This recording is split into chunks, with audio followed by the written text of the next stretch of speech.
Good evening. Laura Donnelly here with Dancing with Ease Body Brain Balance and day 159, I think, of Strange and Interesting Times.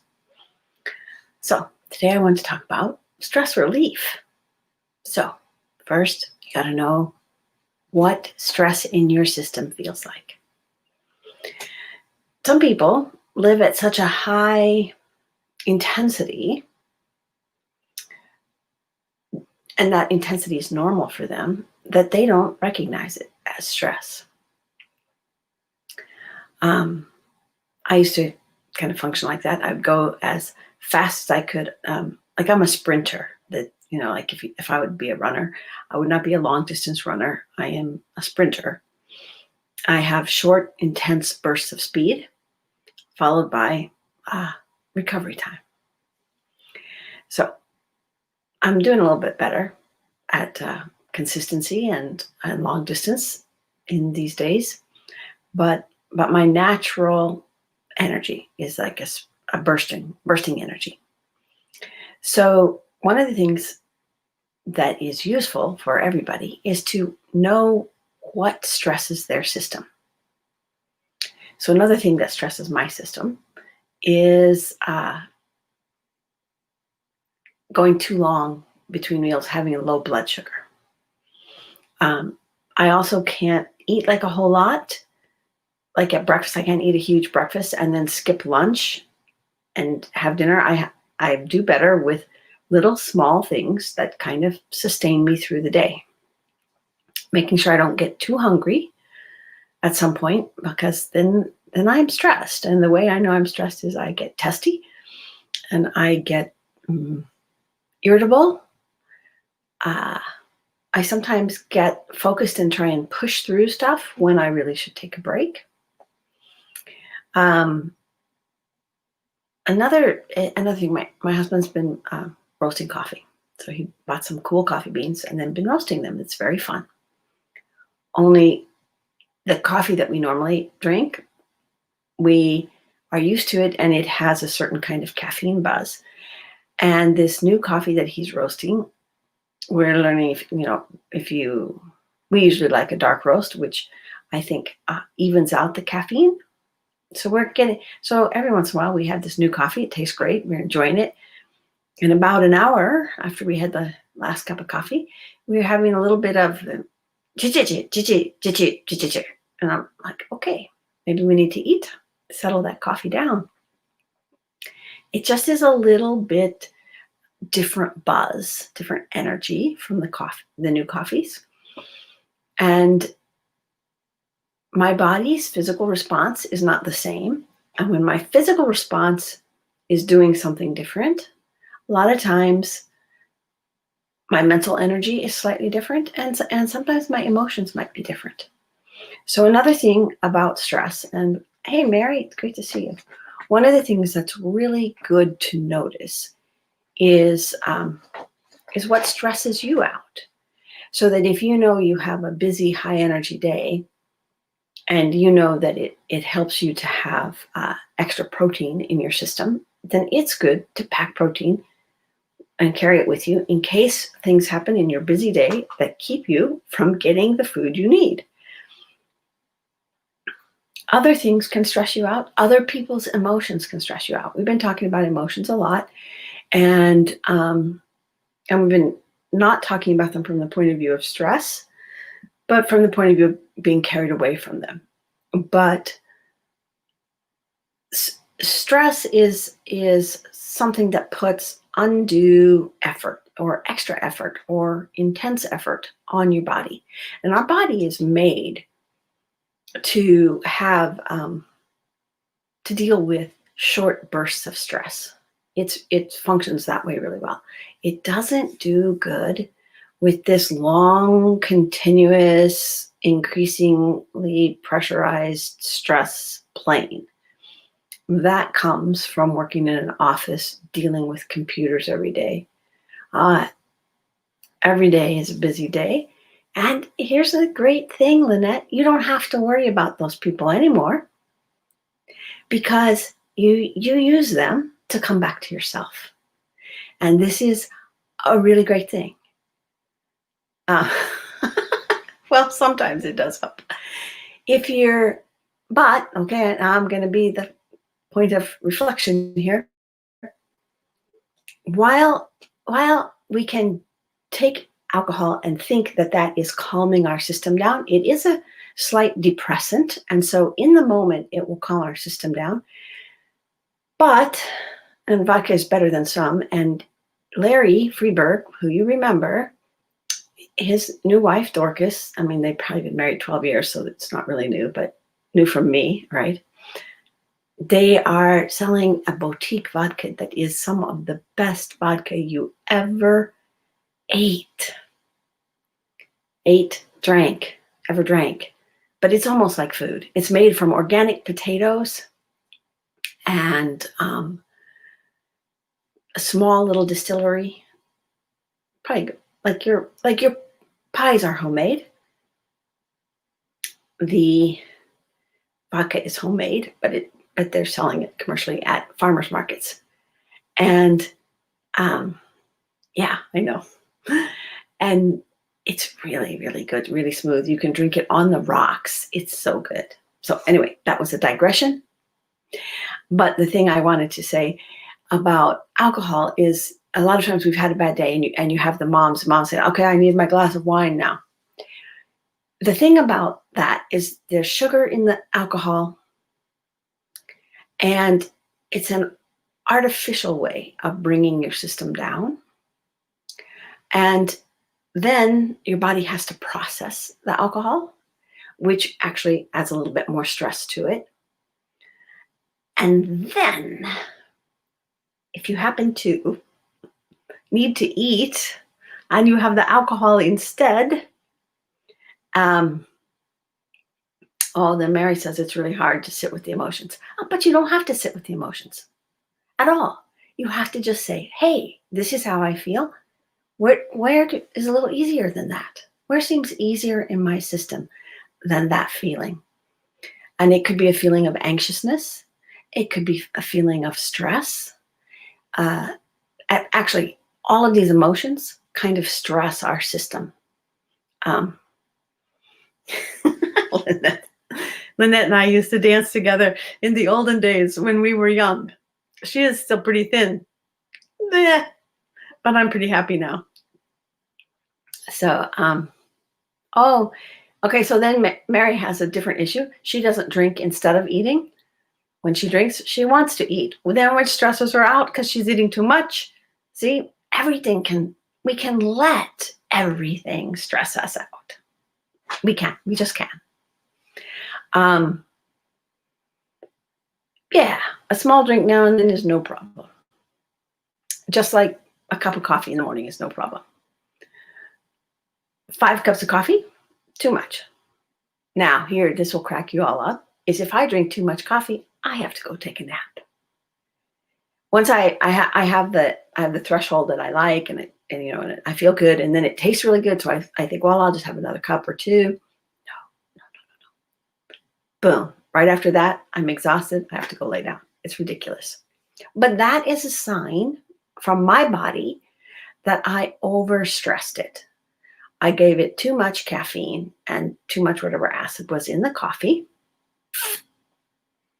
And then my body says, okay, we're shutting down now for 30 minutes, hour, whatever. You're just going to chill until we can re-stabilize.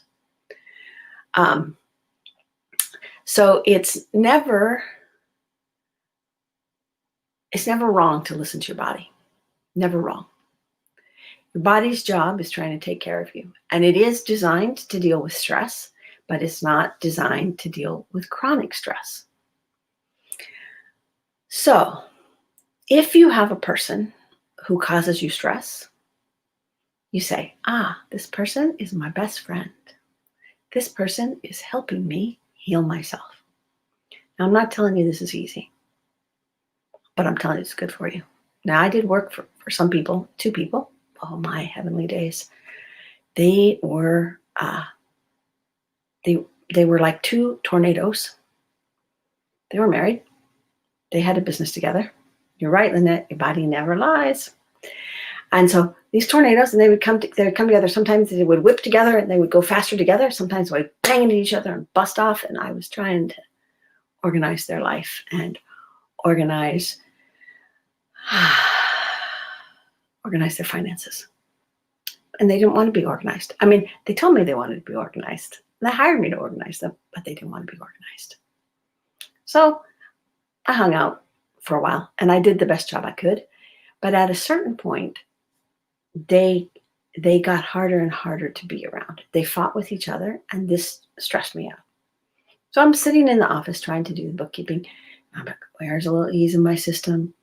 Where's a little ease in my system? And the phone would ring, and I'd talk on the phone, or I would take the phone into them, or I'd have to go get a check signed.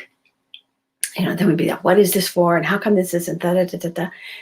Where's a little bit of ease in myself? I must have come back to my ease in myself 150 times one day. I love you too, Lynette. We should set up a phone call or a coffee chat or a vodka chat. Guy, the vodka's in New York, okay? I don't think they can sell it across state lines yet. It's really bad. But anyway, we'll set something up. I'll ping you and we'll get together. So the coming back 150 times, boundaries and border settings. This is also good. And no matter what I know, I still do it too long. I still stay too long. I still think, well, I can fix this. If I just calm down enough, I can fix the situation around me. Yeah, that's all Lynette laughing at me. So the first thing is to notice. And when you become too distressed, it's time to chill. And it's time to make a decision to do something else. But the first thing is to observe. And the first place you will notice that you're really stressed, like you might have a stomach ache. Agitation, I love it. It's like agita. It's like the Italian word. It's so great. Can mess up your digestion. And you can have a difficult time absorbing your food. Or it can do several things to you. I mean, if you get so frightened, you might upchuck. And that's no good. That's really stressed. Knowing your limits. Yes, I believe that I am invincible still. I'm not 18 anymore, but I still believe that. Except I know it's not true most of the time. So first thing is to observe. And to observe how your body recovers from stress. What is required and what kind of stress takes what kind of recovery. So that's kind of important. If you can remove yourself from the people that cause you agitation, that's a good thing. While I worked at this place with these two people, then I worked with another person who got hired there. And I swear I would walk in the door and she'd be going, I'm so stressed, I'm so stressed, I'm so stressed, I'm so stressed. And I'm like, it's 10 in the morning. What's happened so far? Did you have a flat tire? Did your dog puke in your back seat of your car? And, what can have happened by 10 o'clock that you're massively stressed by 10 in the morning? And what happens when you say that to yourself over and over? You can just try it real quick. And I'll do it for you too, because if I get really stressed, you guys will just like kind of pull back from the screen. Because if I go, I'm stressed, I'm stressed, I'm stressed, I'm stressed, I'm stressed, I'm stressed, my voice gets tight. I stop breathing. I would stop breathing. That not breathing is a really good sign that you're stressed. Shallow breathing up in the top of your chest, not good for you. Also a sign that you're stressed. So just discovering what happens in your system when you're stressed. Also like a food allergy, or it's a food sensitivity. I learned this from my friend Danila Cook, who is in the healing path with a conversation about, we used the mute button on me, Mary. Thank you. Danila talked about childhood food allergies, but she also talked a little bit about general, sensitivities and nutrition for moderating these things. Hey, Jolene, great to see you. And one of the things I learned is that most of us have food sensitivities.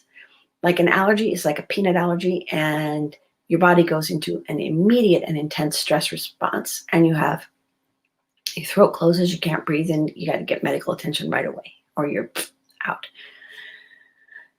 So there's peanuts or other nuts. Then there's bee stings. And that's a real allergy. And then I forgot the third thing. I think she said there were 3 things. But then she said everything else is a sensitivity. And you just have a greater or lesser degree of sensitivity. And ice cream. Ice cream kind of gives me a little sinus stuffiness. What is sadness? It'd be really terrible if I worked in an ice cream parlor. I don't eat ice cream that much. And when I do, I'm willing to put up with it. Hops. Okay, Lynette, we can't have beer either. I mean, I can have one. But I have a sensitivity to hops. Makes me sleepy, and it makes my head stuffy. Bummer. But these are just minor sensitivities. You know, they don't make me sick. But those are signs that my system is stressed. And we have harvest here, different times of the year. And when the harvest is happening, there's tons of dust in the air.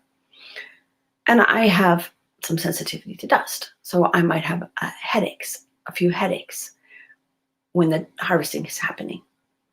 Then there's different time of the year where they burn the grass in the pasture because it's better for the grass. Oh, seriously. Are you allergic to beef? I am so sorry to hear that. Because beef is one of the main food groups in my life. No, I'm joking. Well, I'm sort of joking. But stress relief. Now, I have a handout, which the handout stays on point. I was a little excited to see Lynette, and Mary, and Jolynn, and so, you know. And excitement can be stress, okay? Now, I mean, this is the thing that we don't think about. If we like the feeling, we might not think it was stress. So when I was teaching dance and I had these students who were freaking out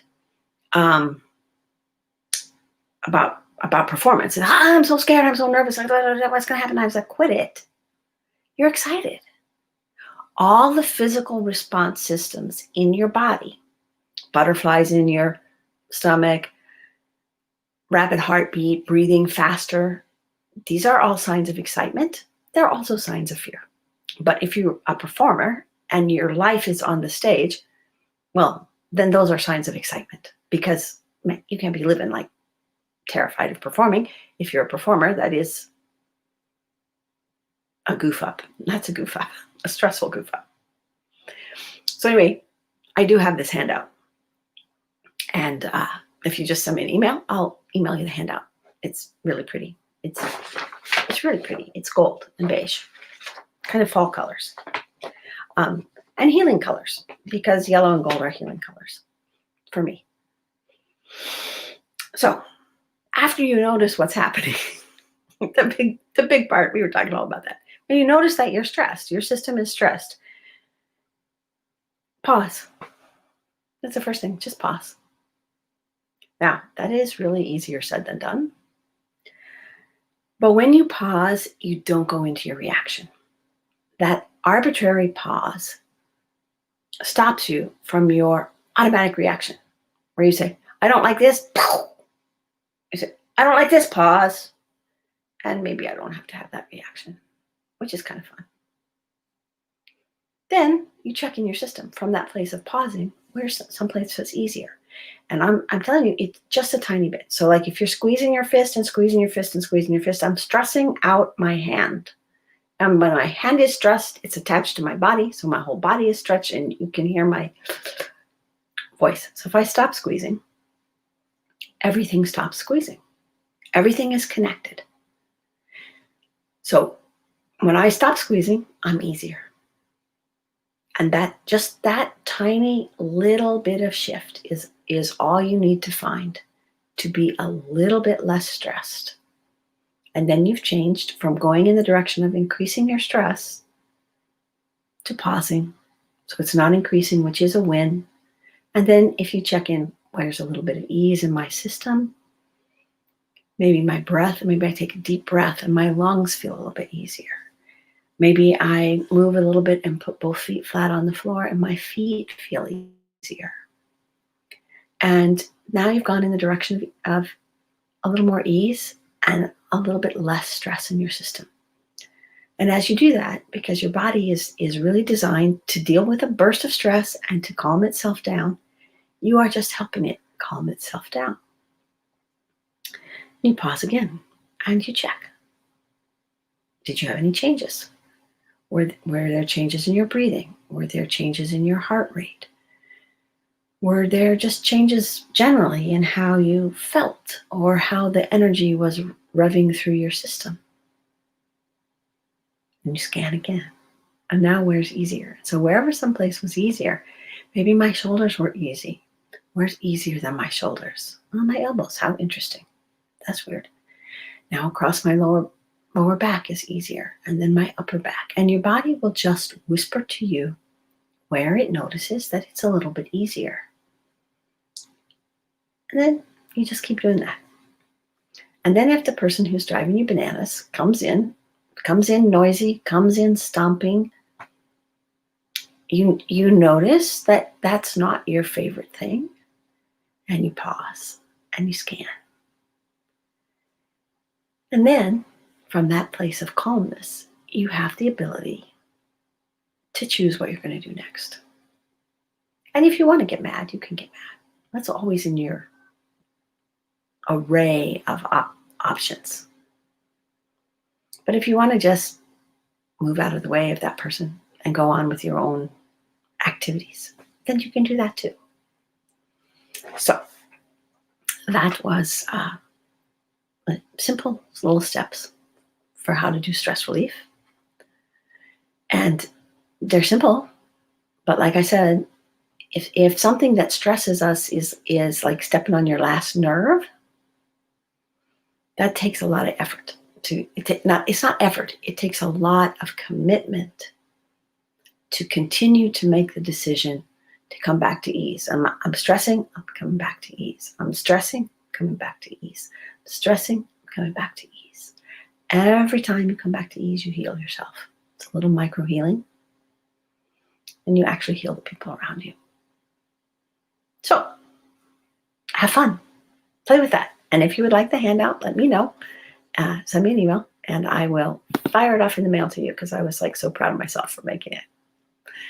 Take care, and I'll see you tomorrow. It's going to be a day 160 tomorrow, which is cool because 6 is for balance and 1 is for will, and 0 is the fool, which is just the whole randomness of the universe. And if you add all of those together, you get 7, which is the number for breakthrough. So I'll think of something for breaking through tomorrow. Take good care.